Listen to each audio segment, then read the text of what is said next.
Bienvenidas, bienvenidos. Hoy vamos a conversar de terror en Chile. Y para eso hemos invitado a dos escritores. Primero a Miguel Ferrada, que entre otros tiene este libro fantástico que es Tras las huellas de Frankenstein, una especie de novela corta ilustrada, y a Juan Chappell, que hace poco tiempo también editó este libro de cuentos, sí, bien terroríficos, ¿no?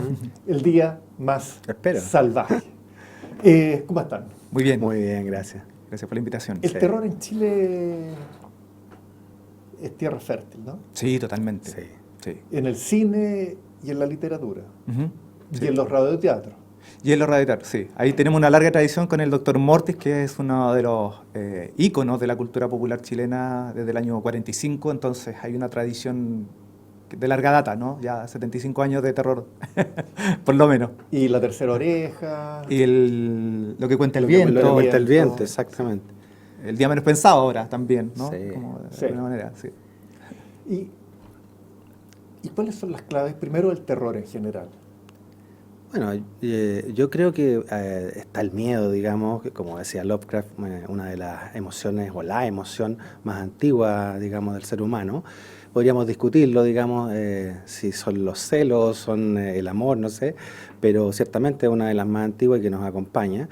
Pero también el terror se liga con cosas que tienen que ver con lo cotidiano, la irrupción de algo que es extraño a lo familiar, de ahí también viene la definición de Unheimlich, que significa lo familiar vuelto extraño, ya lo dijo muy bien Freud a principios del siglo XX, analizando un cuento de un gran alemán que se llama,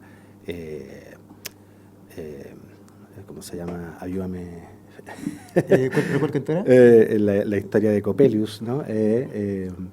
No, me pillaste. Bueno, ya me voy a acordar, el Alzheimer me tomó. Pero bueno, basándose en esa historia, el hombre de arena, Der Sandman, tomó esa historia y definió, digamos, lo Unheimlich, que es totalmente lo contrario a lo propio de una casa, lo identitario, y es cuando irrumpe precisamente lo extraño en un espacio familiar, ¿no? Entonces, eso desconocido, eso que no es posible, digamos, de descifrar o de leer incluso, de decir, por ejemplo, hay una frase muy, digamos, emblemática de Dr. Jekyll y Mr. Hyde, que dice que él entiende al monstruo, pero digamos, y lo ha visto, pero que su memoria le falla porque es imposible leerlo. Lo mismo que dice El hombre de la multitud, de Edgar Allan Poe, que es imposible leer a este monstruo que ve en las calles de Londres, ¿no? Entonces, hay algo ahí que nos liga con eso desconocido, pero que también nos liga con lo social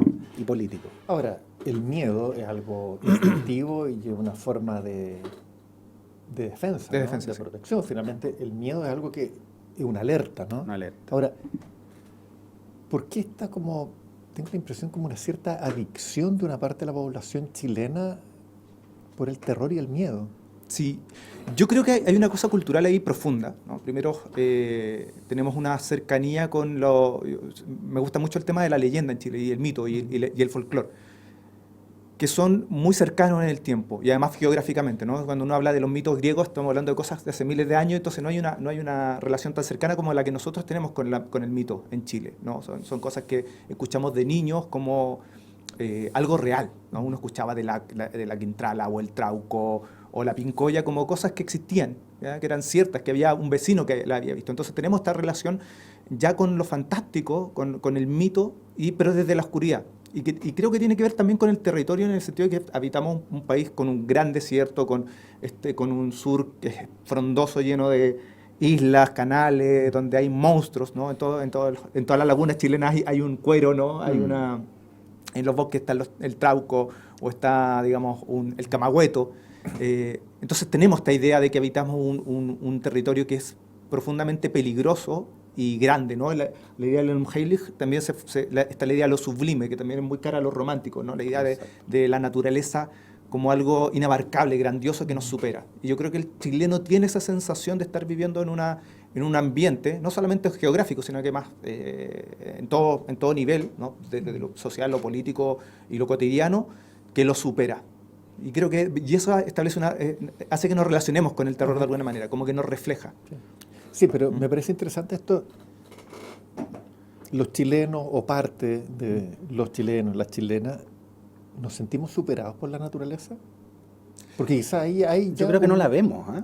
No la vemos por un lado, no, por ejemplo, vivimos en Santiago y no vemos la montaña, no hemos ido a la montaña, no disfrutamos la montaña más que como algo que está ahí puesto y nada más, ¿no? Pero quizás nos supera. Nos en el supera, sentido sí. de que la cordillera es tan imponente, es tan grandiosa que Sí. es inmanejable. Estamos Quizás en el los proceso. bosques de lo que eran los bosques del sur, Claro. que ya va quedando poco. Mm.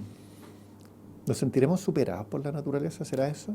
Yo creo que sí, y en un sentido también esta dicotomía chilena, por un lado superados, pero también hace que respondamos a ello, ¿no? El caso del terremoto creo que es lo más claro y evidente, ¿no? Los terremotos marcan la historia de Chile, ¿no? Y son hitos, sí. o sea, uno habla de dónde estuvo para el terremoto, qué hizo en el año del terremoto, o para atrás o para adelante, uno marca incluso en las conversaciones cotidianas, ¿no? Además cambia la historia, sí. Claro.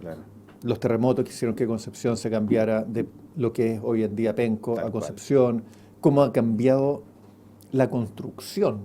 La construcción en Chile tiene que ver con terremotos. Exactamente. Entonces, y ahí tenemos el mito fundacional de Caicay Trenchen, que es una forma de explicarnos los terremotos. Para empezar, explica muchas otras cosas, pero explica puntualmente lo que es un terremoto y un maremoto, porque tenemos que estar lidiando constantemente con ellos y nos define, ¿no? Entonces, claro, nos supera, pero habitamos en ese estado de superación, ¿no? Sabemos que vivimos en un lugar donde puede haber un terremoto, donde puede haber un maremoto, donde ya no tanto, nosotros no tenemos esa experiencia, pero se tenía, y más al sur se tiene todavía, la idea del volcán, ¿no? Sí. La idea de estar ahí al lado de volcanes. Yo pienso que hay como que el paisaje nos abruma, por un lado. Somos capaces de verlo y disfrutarlo, pero nos abruma por otro lado y eso nos ahoga un poco, ¿no? Y nos sentimos un poco inermes frente a esas fuerzas de la naturaleza que son inmanejables, pues. Como decía Miguel, un terremoto, las erupciones volcánicas. Yo recuerdo precisamente el año 85, 86, muy chico, acá el volcán explosionando y tú lo veías desde la ventana, o cuando vas, no sé, allá a Malalcahuello y ves, pero todo arrasado, que ahí se perdió todo. En fin, hay una cosa también con las fuerzas de la naturaleza que nos llama a sentirnos pequeños. Bueno, hay una pequeñez ahí. Además tenemos, la mitad de nuestra frontera, entre comillas, es el océano. Además. Y además, teniendo un gran litoral, hay comparativamente pocos puertos. Claro. Es un mar abierto y un mar bien poco amable. Exactamente, no, es bravo. A ver, todos los años hay muchas personas que mueren en el mar, en el océano. No solo pescadores, gente que en el borde lo pesca una ola, gente que lo lleva la corriente, gente... Hay una dicotomía, si me permiten decirlo, porque por un lado está todo eso bravo que nos impele y nos compete, pero por otro lado tenemos también una geografía pródiga. Claro, pero si pensamos, tenemos la cordillera de los Andes y también el Pacífico, que son dos fronteras. Exacto, y el desierto. Que al mismo tiempo, el desierto también, que por un lado son hermosísimos de contemplar. Y los bosques eternos. Pero son muy complejos de habitar. Exacto. Esa es la idea de lo sublime, ¿no? Que algo que tú ves ahí y que es maravilloso, es hermoso, pero te provoca miedo. te provoca, es como la idea del tigre, ¿no? Qué hermoso eso, pero me podría matar. Pero es amenazante. Es amenazante, claro. Es como un arrobamiento salvaje. Y no solamente una cosa que veamos los chilenos, sino que además también una de las cosas que me interesa y que me ha llevado a escribir terror es que cuando uno lee autores del siglo XIX, particularmente y escritores del ámbito anglosajón, cuando querían poner a alguien que se iba a un lugar peligroso, normalmente elegían, no sé, o la India, o el norte de África, o Chile. El Track de Huella Frankenstein parte de ahí, ¿no? De la idea de irse a este lugar exótico, claro. Que es el último lugar del mundo. También esta idea del mar, por ejemplo, que tú mencionas, el océano que está enfrente de nosotros, cuando Lovecraft, que es uno de los principales autores de terror del siglo XX, decide poner el lugar donde habita el peor monstruo que tiene, ¿no? Que es Cthulhu, que es una especie de dios oscuro que habita en el océano, está frente a las costas de Chile. Entonces, esa idea no solamente que la veamos nosotros, la veía el resto del mundo y nosotros estamos habitándola. Yo creo por eso ahí se produce esa fascinación nuestra por el terror, ¿no? Eso que ven los otros desde afuera, nosotros lo vemos desde dentro. Ahora, yo creo que también hay algo que tiene que ver con lo inexplicable. Y en Chile, bueno, tenemos muchas cosas que forman parte de la cultura popular, no solo en términos de lo que tú decías, no sé, los cueros. Claro. Que yo desde chico escuchaba, no, cuidado que ahí pueden haber cueros, ¿no es cierto? El chonchón. Que uno no tiene que ir y tiene que tener cuidado con las riberas, ¿no es cierto? Porque Claro. puede haber un cuero. Bueno. Pero también están las cruces de Palqui, Exacto, sí. que es una cosa inexplicable. Ujú. A ver, 2 ramitas de Palqui con una, Una cinta. no, es con una lanita roja, Eso, sí. es decir, Claro. armado con una lana roja. La ruda también tiene Y, ese tema. y que, claro, pero por último uno puede decir, mira, la ruda funciona por el olor con algunos animales, ¿no? Ujú. Algunos insectos, no funciona. Pero el palqui, y el palqui se supone que es efectivo, la gente cree en algo Exacto. que no tiene Exacto. explicación. Sí. Entonces, pasar de ahí a... Es decir, a ver, yo creo que la cruz de Palqui, de una u otra forma, es como un umbral, ¿no? Para pasar a un mundo completamente desconocido y terrorífico, finalmente. Es que esa idea de mantener ciertas creencias prelógicas, ¿no? Que están antes de la lógica, que no tiene una explicación racional que yo puedo decir, mira, esto 1 más 1 son 2, sino que hay algo, ¿no? Es el mundo del símbolo, ¿no? La cruz de Palqui es un símbolo de algo que me va a proteger por asociación de algo que está fuera. Y ¿por qué la necesidad de protección, ¿no? Y lo mantenemos ese tipo de cosas. Ahora, claro, tú dices, sí, pero no es una cruz cualquiera. No. Tiene que ser de Palqui y tiene que ser con lana Con roja. lana roja. Claro. Sí. Bueno, hay cosas que también se han perdido en el tiempo y que han habido sincretismos, ¿no? Porque una cruz también, ¿no? Porque no otra cosa, un rombo, una cruz, ¿no? Y entonces se mezcla lo indígena con la llegada de los españoles y hay muchas cosas que hemos perdido porque tampoco hemos visto tan para atrás nuestra historia en ese sentido. Entonces también hemos sido malos lectores de aquello y, como decía Miguel, también hay cosas que quedan oscuras, digamos, en la tiniebla, en la penumbra. Deberían explicar eso, pero qué bueno que nos lo expliquen también, porque también es nuestra conexión con un mundo, digamos, que puede estar en otro lugar o que se puede ser, digamos, explicado de otra manera, pero que no entendemos, ¿no? Como dice Miguel, prelógicamente o fuera, digamos, de concepciones racionales, ¿no? Entonces yo creo que va por ahí. Ahora, yo ahí difiero, yo creo que hay que explicarlo. Lo que pasa es que la explicación no tiene por qué ser racional, Sí. que es distinto. Es decir, Eso para la la dictadura de la racionalidad, porque realmente es una dictadura, porque si no es racional, entonces... No, como que no existe o no tiene validez, ¿no? Es absurdo. Sí. Es absurdo, es decir, hay cosas que funcionan y uno en algún momento dado entenderá cómo funcionan, por qué funcionan, ¿no? Claro. Pero se ha perdido, digamos, la guía lógica para entender aquello, ¿no? Sí. Tenemos el resultado nada más. Sí, claro. Claro, a eso me refería. Y además hay... Es decir, uno empieza a escarbar y empiezan a aparecer historias, no solo el mío, que el tuetué, que millones de otras variables. Claro. El imbunche, digamos, que están presentes. ¿Por qué las brujas en Talagante, Que en Salamanca. y Salamanca, Claro. y bueno, y Chiloé, y qué hay detrás de eso, ¿no? Y siempre alguna historia, o alguna vez uno ha escuchado alguna historia directa respecto a esos lugares. Que eso es lo que a mí me parece fascinante. Porque no es solo la Yamilé, ¿no? No, pero eso es lo que a mí me parece fascinante. Todos tenemos una historia con eso. Y de primera fuente, ¿no? Alguien nos ha contado, a mí me pasó tal cosa. Yo tengo un amigo ahora que está viviendo cerca de Salamanca que me está contando regularmente cosas que ocurren allá. Sí. O sea, estamos hablando del año 2022. Patricio Alfonso, un amigo en común. En común. Y año 2022 y nos juntamos a conversar y me empieza a contar las cosas extrañas que ocurren. Y parece que siguen. Y precisamente porque las cosas no tienen necesariamente que tener una explicación lógica para ser ciertas, ¿no? ¿Por qué tú te emocionas con un cuadro, con una pintura, con una película o con una canción? No hay una explicación racional ahí, lógica, que yo pueda medir, ¿no? Pero eso ocurre, ¿no? Es un hecho innegable. Entonces, de alguna manera nos hemos arreglado para que eso siga persistiendo en Chile de manera cotidiana, y que a mí me parece interesante. Y creo que la relación con el terror que tenemos viene de ahí. Claro. Yo creo que hay cosas inconscientes que vienen antes de la niñez, que tal vez están desde el útero. Fuera de cámara conversaba Miguel sobre el tema de Barnabas Collins, Dark Shadows, Sí. Sombras Tenebrosas, que no es una cuestión para dejar así como al voleo, porque es verdad que hay una generación que se crió con eso.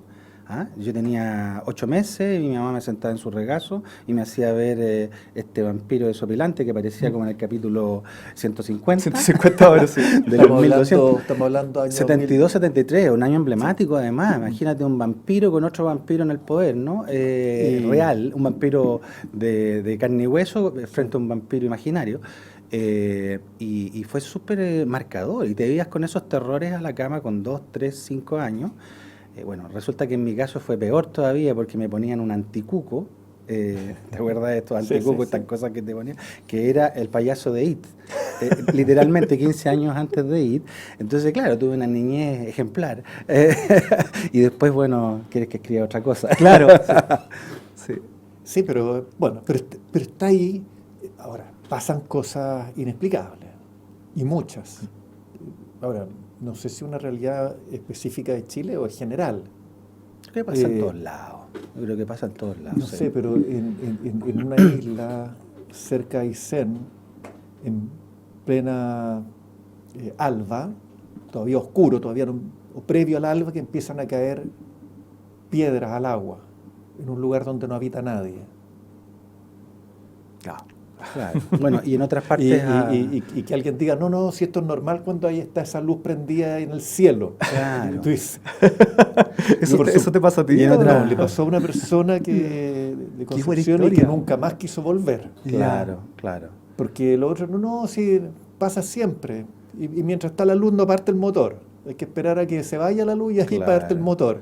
Y en para otra- ellos era normal. Exacto. Esa es la que a mí me parece fascinante, ¿no? Claro. Que habitamos tal vez no nosotros, pero habitamos esa cotidianidad de lo irracional y de lo extraño, ¿no? Si esto pasa, esta cosa... Patricio me contaba otra historia, por ejemplo, y que después la vi en un programa de Pancho Saavedra, de que va a la cueva de Salamanca. Entonces parten y cuando van llegando todo se vuelve nublado. No pueden seguir avanzando porque está nublado y no se ve el camino. Entonces, cuando van de regreso, llega un gallo, ¿qué les pasó? No, es que íbamos para allá y no pudimos. Tenían que pedirle permiso a la señora no sé cuánto. Ujú. Y la vez siguiente pasaron, le pidieron permiso y no ocurrió esto. Bueno, uno diría, bueno, coincidencia. Pero hay un programa del Pancho Saavedra que lo pueden ver, donde va hacia la cueva de Salamanca y se nubla de golpe. Exacto. Entonces, algo ocurre, ¿no? Hay esa relación, digamos, con los fenómenos, ¿no? O necesitamos explicarlos de alguna forma. También, o... claro. Claro. Darle sentido. Yo siempre más que explicarlo, darle sentido. Vamos a ir a una pausa y después vamos a hablar de los miedos actuales. Perfecto. De los miedos actuales Súper. en Chile.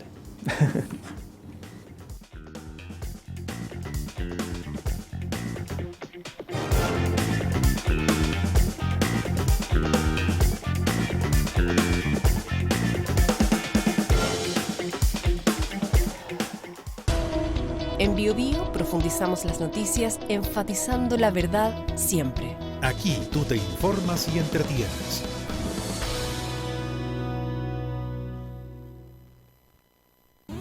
De lunes a viernes, pasadas las 10, continúa tu mañana con el Expreso Bio Bio. Lo que está pasando y los temas más relevantes los conocemos y escuchamos al instante. Acompáñate y viaja junto a nosotros. Expreso Bio Bio.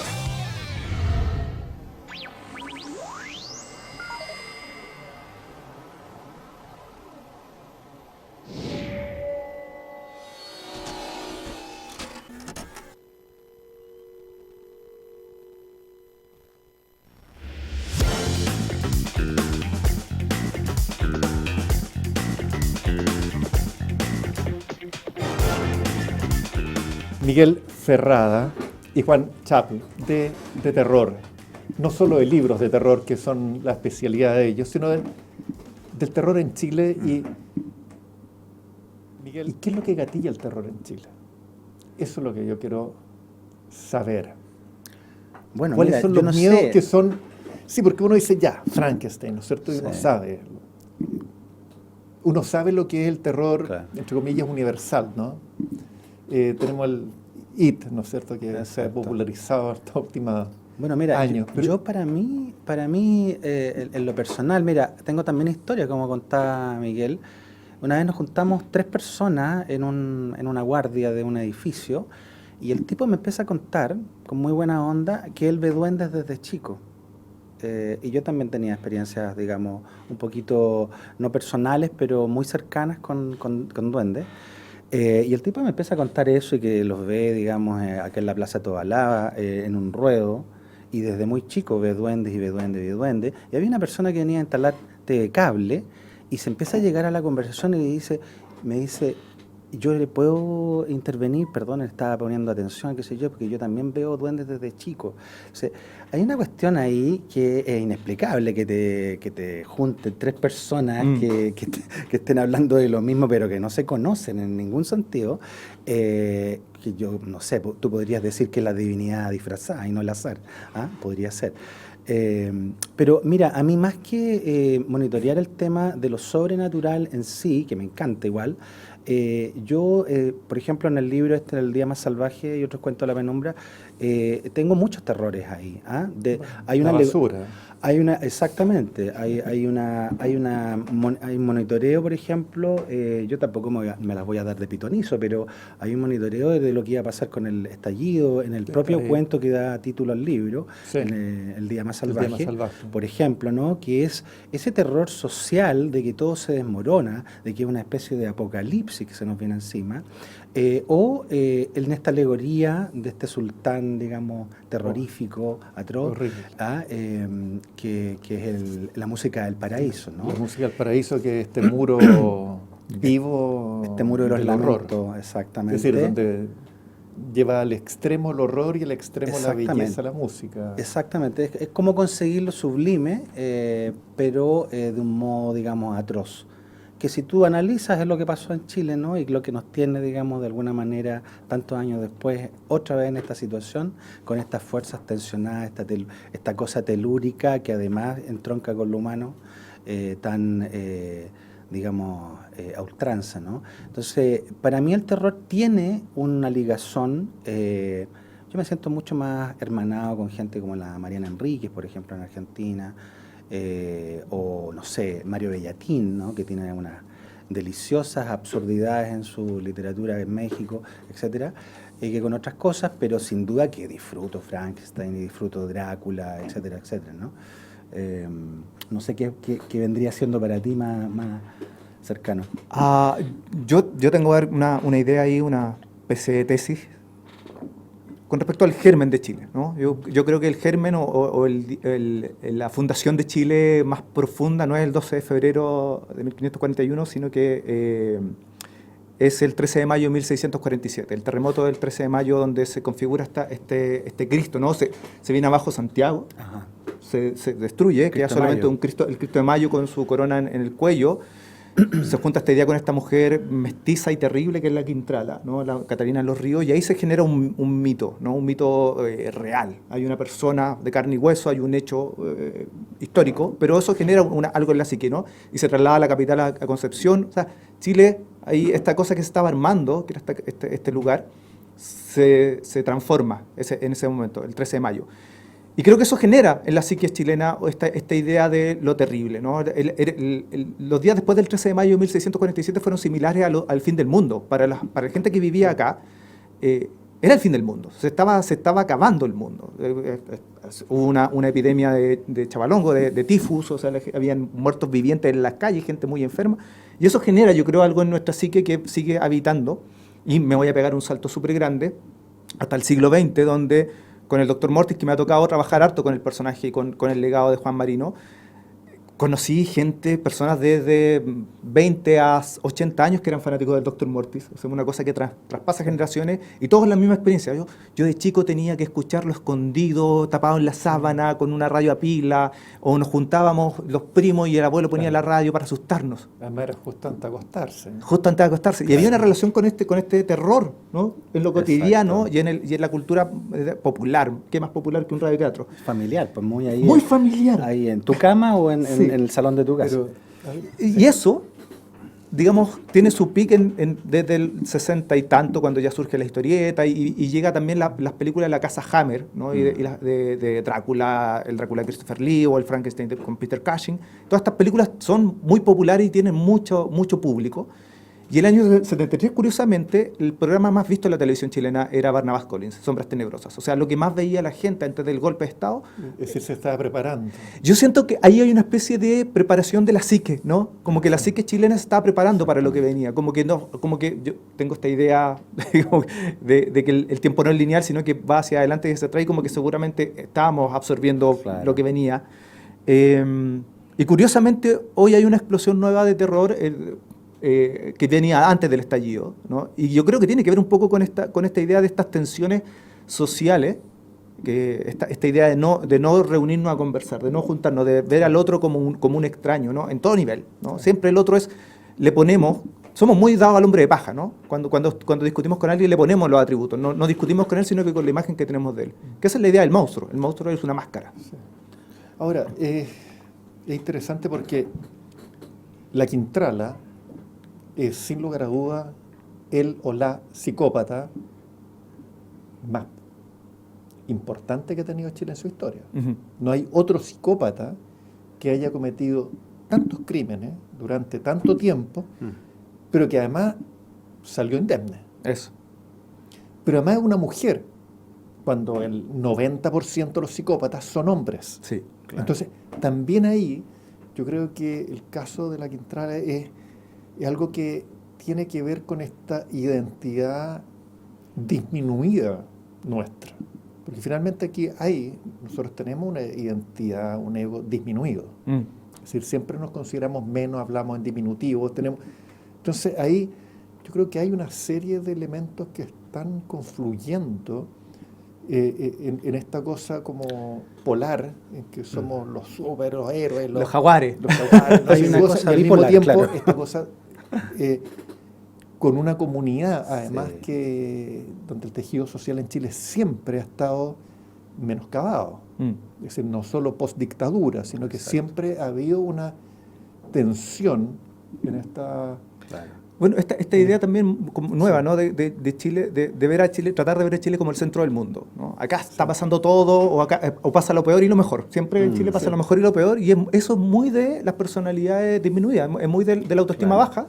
Construir un ego grande, ¿no? Cuando tengo la autoestima baja necesito la validación externa, entonces necesito que lo que me pasa es lo peor, o lo bueno que me pasa es lo mejor y lo malo que me pasa es lo peor. Es una cosa súper como que uno lo ve en el cotidiano, ¿no? Hay una cosa como también que tiene que ver, yo entroncada con lo que tú decías del Cristo de Mayo, y tiene que ver con las invasiones también. Hemos sido sujetos de conquista acá, de un modo bien sui generis y profundo, ¿no? Antes quizás que el Cristo de Mayo está toda la destrucción de las 7 ciudades en el sur, ¿no? Que fue, digamos, un trauma para todo lo español súper grande, ¿no? Y hubo un renacimiento, digamos, indígena ahí después de la llegada tan traumática otra vez de los españoles un siglo atrás. Entonces, también ahí hay algo que arrastramos súper fuerte de un tejido social, político, económico, que no ha sido del todo, digamos, hilado. Nos sentimos más blancos de lo que somos, nos sentimos más europeos de lo que somos. Hay ahí también una inconsistencia, una cojera, ¿no? Tenemos que ir cerrando, pero sí, el tema de que la invasión, la conquista la hacen hombres, no familias, no llegan mujeres. Exacto. Donde además hay toda una comunidad que se rechaza, que es la indígena, Exacto. con una cultura que nunca se entiende, porque tampoco hubo grandes esfuerzos por entenderla, Porque se niega al otro en su profundidad, ¿no? Claro. y donde finalmente también se establece una aristocracia chilena que siempre ha estado despegada del resto. Entonces, Exacto, sí. hay una cantidad de fracturas que finalmente hacen, yo creo que también, que haya un miedo al otro. Exactamente. Bueno, el punto es, yo creo, políticamente, cómo reacondicionamos ese diálogo. Estas cosas que están pasando en Chile, que van a seguir pasando, porque la dictadura, por ejemplo, tú dices terminó, pero no deja de terminar, ¿ah? No deja de pasar. Entonces, Chile requiere mucho diálogo, y eso es lo que está ahora. El gran miedo es a no tener diálogo. Yo diría que ese es un gran terror chileno. Pues yo creo que le tenemos mucho miedo al diálogo. diálogo. Por eso te digo. Es más bien es un terror al diálogo. Terror al diálogo. Exactamente. Sí. A la idea de que el otro puede que no sea la imagen que yo me hice de él. ¿no? Sí, tal que, cual. que yo tenga cosas en común con el monstruo. Estamos O sea, atravesados por ese no decir y el no querer enfrentarte con el otro de una manera radical pues, y serena. ¿Ah? Eso. Entonces, porque eso es el diálogo y la discusión también, pues la discusión no es estar peleando, sino que es estar poniendo materias en la mesa para ver cuáles son las mejores y poder sacar de eso un país mejor, tal cual. Bueno, Miguel, Juan, muchas gracias por venir, por esta conversación y recomendar de Juan Chaplin El día más salvaje y de, entre otros, ¿no? Y de Miguel Ferrada, Tras las huellas de Frankenstein, y la última que parece que le ha ido muy bien Sí, también, le ¿no? dio muy bien. Sangre de Trauco. Muchas gracias. Muchas gracias. Gracias a ti por la invitación.